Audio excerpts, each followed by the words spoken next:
माझी काहीच मागणी नाही. पहिल्यापासून ह्यांनी जरांगे पाटलाची साथ दिली. ह्यांनी हे आरोप खोटे आहेत हे सगळे. ती मनात बी नव्हतं पण एखाद्या वेळेस पाजून ते करून झालं असं. पहिल्यापासून जरांगे पाटलाची साथ दिली.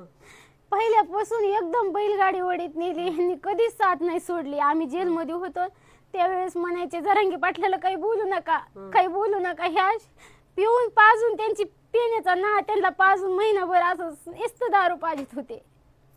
महिन्यात त्यांना असं भंग करून टाकलं. घरच्याची माया नाही ठेवली. कधी कुणाचं ऐकून नाही दिलं. तसं कधीच मनात नव्हतं पण आता दारू पाजून एखाद्या वेळेस शब्द चुकत असते त्याची मी काय गॅरंटी देऊ. पण त्यांच्या मनात तसं कधीच नव्हतं. त्यांना खोटे आरोप झाले त्यांच्यावर. पिऊन एखाद्या वेळेस बोलले असते ते. त्यांना दारू पाजून हे प्लॅन केलाय सगळा. हे जरांगे पाटलाला कधी सोडित नाही. तर इथं घरी पण ते पूजा करते. तर त्यांच्या मोबाईल मध्ये बघा फोटो त्यांचेच, स्टेटसला फोटो पण त्यांचेच.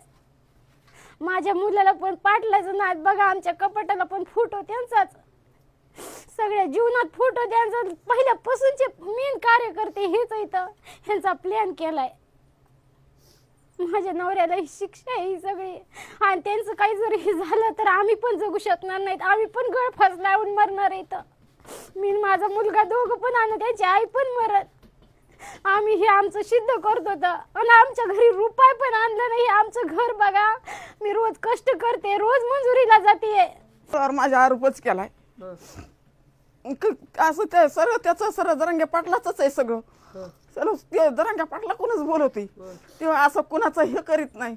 गाडी बायला सगळं त्यांनी वडीत नेलं. एवढा एवढा मुलगा होता त्याचा तवा तो हापासून ते जरांगे पाटला संगच आहे. सुपारी नाही घेतली काय नाही माझ्या मुलांनी. घरी रुपये आणत नाही. लेकराला लेकरू म्हणत नाही. दिवाळीला बायकोनी त्याच्या कष्ट करून 7 वाजता बाहेर पडती लोकांची मंजुरी करायला. कापूस याचायला 1000 रुपयाचा कापूस असला. लेकराला कपडे आणले तिने दिवाळी दिवशी. एकुलती एक लेकरू म्हणून शनी आमच्या मुलाला न्याय मिळावा एवढंच आहे आम्हाला. आम्हाला कुणाचं काही नको. रुपयाची आशा नाही. फक्त माझा मुलगा सुखासुखी हे ठेवा.